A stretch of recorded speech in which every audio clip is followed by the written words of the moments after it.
Babur Rajgor official YouTube channel ઉપર આપનું હાર્દિક સ્વાગત છે। તો આજે હું અને મારો મિત્ર બંને નીકળી ગયા હતા જૂનાગઢ તરફ। સવારના પોરની અંદર નજારો કંઈક આવો હતો અને આપણે સીધા જૂનાગઢ પહોંચી અને સીધા પહોંચી ગયા હતા શક્કરબાગની અંદર।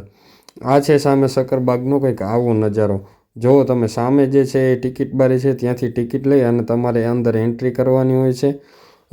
નાના બાળકોથી લઈ અને બધા આ પ્રાણી સંગ્રહાલય માટે મુલાકાત માટે આવે છે। અને પછી આપણે કરી લીધી ગેટની અંદર એન્ટ્રી કરતાની સાથે જ આવો તમને મસ્ત મજાનો નજારો જોવા મળી જશે। ત્યાંથી આપણે નીકળી ગયા પછી આગળ જતાં જ તમારે પશુ પક્ષી અને પ્રાણીઓની અંદર વિવિધ પ્રજાતિઓ છે એ તમને જોવા મળવાની છે અને એની વિશે આપણે આજે થોડુંક પણ જાણી લઈશું। તો આ છે હંસ।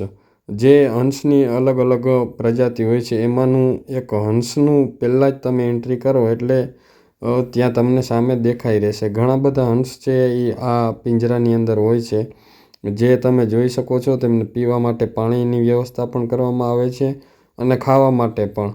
અને એની આગળ જશો એટલે અલગ અલગ પ્રકારના તમને બગલા છે એ જોવા મળવાના છે। તમે અલગ અલગ પ્રદેશની અંદર આ પક્ષીઓને અલગ અલગ ભાષામાં અલગ અલગ નામ આપવામાં આવે છે। એનાથી થોડે આગળ જશો એટલે જોઈ લો તમે, આ લગભગ 30 વર્ષની અવસ્થા સુધી છે। આ છે બગલા। આ તો લગભગ જગ્યાએ જોવા મળી રહેશે, પણ આની અંદર પણ અલગ અલગ પ્રજાતિઓ છે એ આવેલી છે। કોઈનું આયુષ્ય 25 વર્ષ 30 વર્ષ, તમે જે પ્રમાણે જે પ્રજાતિ હોય છે એમનું આયુષ્ય હોય છે। અહીંયા પિંજરાની અંદર પોતાની અલગ અલગ છે વ્યવસ્થા કરેલી છે અને આ પણ એમાંની એક જ પ્રજાતિ છે। અને આ પીળી ચાંચવાળો કોંક છે, જેને અમુક આપણા પ્રદેશની અંદર છે એ ઓછા ભાગે જોવા મળતા હોય છે। આ છે અમારો મિત્ર ખુરીભાઈ, એ મોજમાં જ હોય છે 24 કલાક। અને એનાથી થોડાક આગળ હાલશો એટલે તમને બીજા પક્ષીઓ જોવા મળી જશે।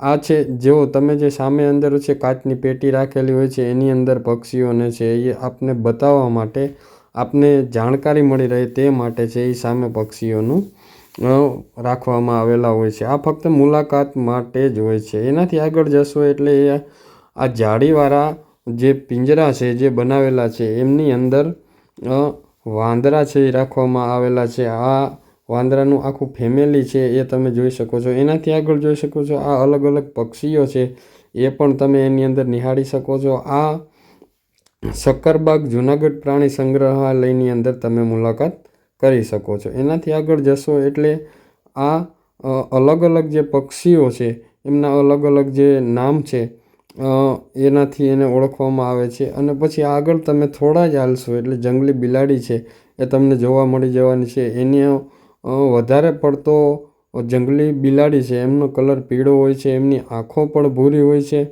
અને નાનું હોય છે, પણ બિલકુલ દીપડા જેવું જ પ્રાણી છે આવે છે। અને એનાથી થોડે તમે આગળ જશો એટલે તમને દીપડો છે એ જોવા મળી જવાનો છે। પિંજરાની અંદર જે સામે તમે જોઈ રહ્યા છો એ દીપડાના જે પિંજરું હોય છે ઊંચું બનાવવામાં આવે છે। સામે ખૂણાની અંદર તમે દીપડો પણ જોઈ શકો છો। એમનું પિંજરું છે એ ખૂબ જ ઊંચું બનાવવામાં આવે છે અને ઉપરથી પણ ઢાંકેલું હોય છે, નહીં તો છલાંગ લગાવી અને એ બહાર પણ નીકળી શકે છે। એટલે અલગ અલગ પ્રાણીઓ છે જે અલગ અલગ પ્રજાતિ છે એમના માટે અલગ અલગ પિંજરા છે એમની વ્યવસ્થા કરવામાં આવેલી હોય છે। અને આ જે સામે તમે જોઈ રહ્યા છો એ દીપડો છે એ અત્યારે આરામ કરી રહ્યો છે। એનાથી થોડા તમે આગળ હાલશો એટલે તમને મળી જવાનું છે ટાઈગર। આ ટાઈગરની ખાસિયત એ છે, ટાઈગર વધારે ભાગે એટલે ગુજરાતી ભાષાની અંદર કહીએ તો વાઘ છે એ બહુ ઓછા પ્રમાણની અંદર જોવા મળે છે, પણ શક્કરબાગની અંદર તમને જોવા મળવાનો છે। એનાથી આગળ અને આ બધા માણસો છે એમની જોઈ રહ્યા છે, નાના બાળકો પણ છે, વડીલો પણ છે। જો આ બીજો પણ સામે વાઘ જ છે, એના માટે પણ અલગ પિંજરાની વ્યવસ્થા કરવામાં આવેલી હોય છે। લોખંડના જાળીવાળા પિંજરા છે એ બનાવેલા હોય છે અને અત્યારે છે એ આરામમાં છે। એનાથી આગળ તમે થોડા હાલશો એટલે આ છે એ પ્રાણીઓને પકડવા માટેનું પિંજરું છે એ અહીંયા રાખવામાં આવેલું છે, જે સામે તમે જોઈ શકો છો। એનાથી થોડા આગળ હાલશો એટલે આ બધા છે મિત્રો એ જોવા આવ્યા હતા, અમારા ખુરીભાઈ પણ એમની અંદર છે। અને સામે તમે જોઈ શકો છો સિંહ દર્શન માટે ઘણા બધા સ્થળો છે એ જાણીતા છે, પણ શક્કરબાગની અંદર તમે જશો એટલે ત્યાં પણ તમને સિંહ છે એ જોવા મળી જવાના છે। સિંહને જોઈ અને ખુરીભાઈ થઈ ગયા રાજી અને 2-3 ડાયલોગ મારી દીધા. પછી એનાથી થોડે આગળ આવશો એટલે જુઓ આ સિંહની પણ અમુક ખાસિયતો હોય છે. અલગ અલગ વિસ્તારમાં જેમ કે એશિયાઈ સિંહ છે, પણ આ તો ગિરનાર આપણા જૂનાગઢના જંગલમાં ગિરનારી જંગલમાં સિંહ છે આવેલા છે. આનું પણ પિંજરું છે ઉપરથી વળાંક વાળેલું હોય છે, જેથી કરી અને તે બહાર ન નીકળી શકે. અહીંયા આવો એટલે જુઓ તમે હવે બરાબર તમે સિંહના દર્શન છે આ વિડીયોના માધ્યમથી કરી શકો છો. થોડે થોડે તમે આગળ જશો એટલે અલગ અલગ પશુ પ્રાણીઓ છે એ તમને જોવા મળી જવાના છે. અને સિંહની પણ એનાથી આગળ જશો એટલે મગરમચ્છ છે તમને જોવા મળી જવાના છે. મગર છે એમની પણ અલગ પ્રજાતિ હોય છે. સામે જે તમે જોઈ શકો છો એમનું મોઢું છે એ લાંબુ અને આગળથી પાતળું હોય છે. અહીંયા પણ 2-3 છે. અને પછી થોડા તમે એ જ જો એમને પાણી પીવા માટે અને એમને રહેવા માટે પણ વ્યવસ્થા કરેલી અહીંયા હોય છે. એનાથી તમે થોડા આગળ હાલશો એટલે બીજા એના નાના નાના બચ્ચા પણ જોવા મળી રહેવાના છે. પહેલી પ્રજાતિ પણ અલગ છે અને આ પ્રજાતિ પણ કંઈક અલગ છે. એમનું કારણ છે કે પહેલું જે તમને મગરમચ્છ બતાવ્યો એનું મોઢું થોડું લાંબુ અને પતલું હોય છે, અને આ જે મગરમચ્છ છે એ અલગ છે.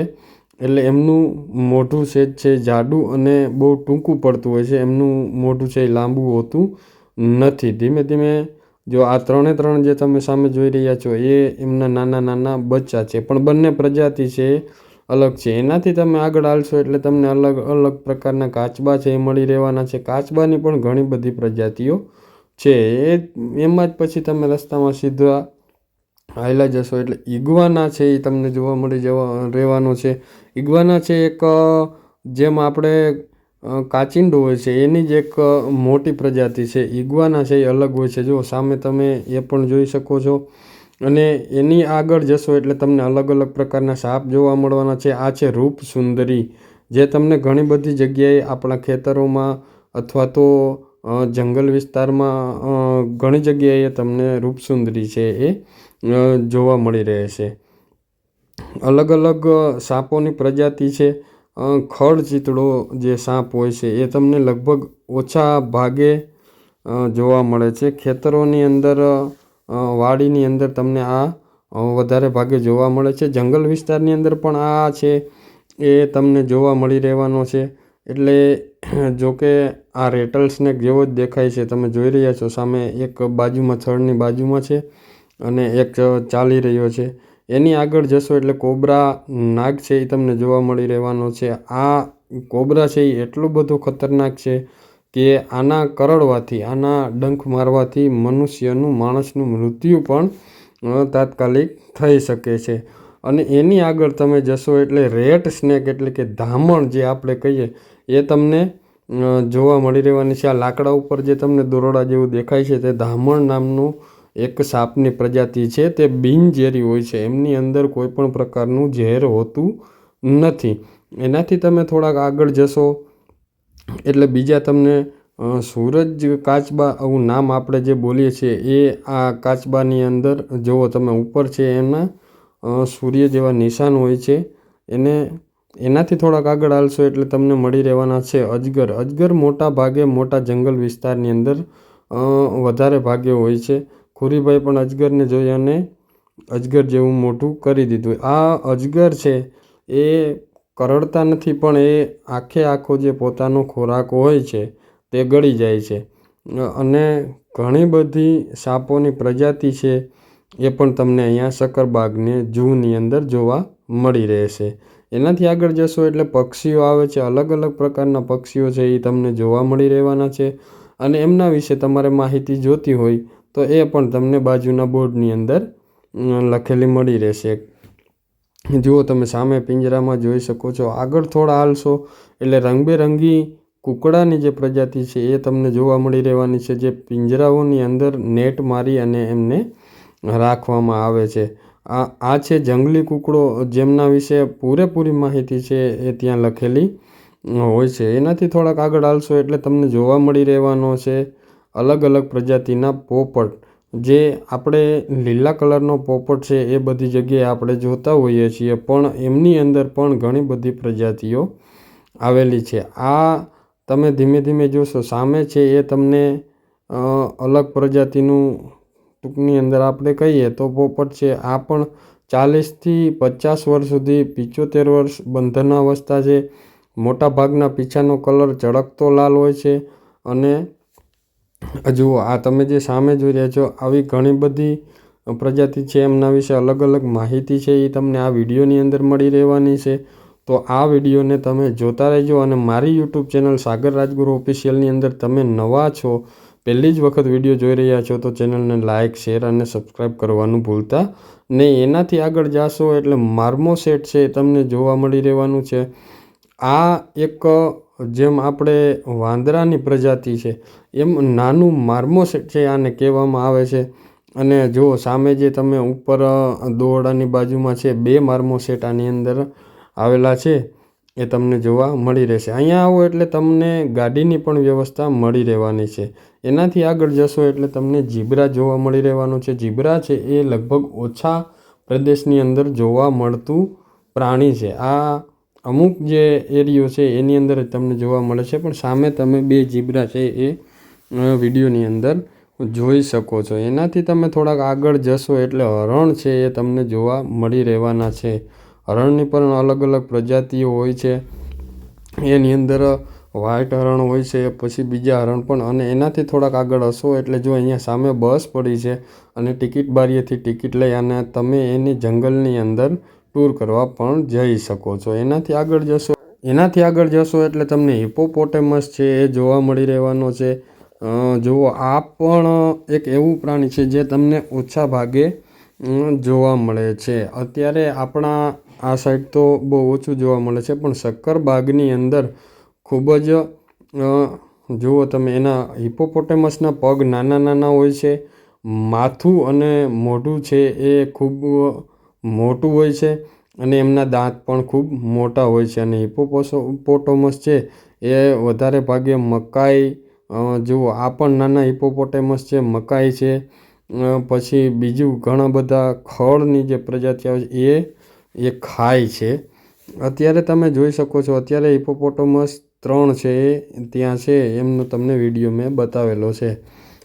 એનાથી આગળ જશો આ બધા પણ હિપોપોટેમસને જોઈને ખુશ થઈ ગયા હતા કે ભાઈ અમારે પણ નાના નાના બાળકો છે એ પણ હિપોપોટેમસ જોવે એટલે બધા ખુશ થઈ જાય છે. એનાથી આગળ જશો એટલે આ પણ એક હરણની પ્રજાતિ છે જે વ્હાઇટ કલરનું હરણ છે. આગળ તમે જોયા એ બીજા કલરના હતા, આ પણ બીજા કલરનું છે. અને એનાથી આગળ હાલો એટલે ખૂબ મસ્ત મજાનો નજારો છે એ તમને જૂનાગઢ પ્રાણી સંગ્રહાલય શક્કરબાગની અંદર જોવા મળી રહેવાનો છે. અને આ છે જુઓ તમે ઘણી જે અલગ અલગ પક્ષીઓની પ્રજાતિ છે એ તમને શક્કરબાગની અંદર તમે મુલાકાત લ્યો એટલે તમને જોવા મળી રહેવાની છે. અને ધીમે ધીમે આ છે ડાયનાસોરનું એક પૂતળું જે વર્ષો પહેલાં છે આ પ્રજાતિ નાબૂદ થઈ ગઈ હતી. એમનું એક ડાયનાસોરનું પૂતળું પણ બનાવીને રાખેલું છે. તો જો તમને મારો વ્લોગ સારો લાગ્યો હોય તો આપણે કોમેન્ટ સેક્શનની અંદર કોમેન્ટ કરી દેજો. અને આવા જ વિડીયો જોવા માટે જો તમે મારી યુટ્યુબ ચેનલ ઉપર નવા હો તો સાગર રાજગુરુ ઓફિશિયલ યુટ્યુબ ચેનલને લાઇક, શેર અને સબસ્ક્રાઈબ કરી દેજો. થેન્ક યુ, ધન્યવાદ.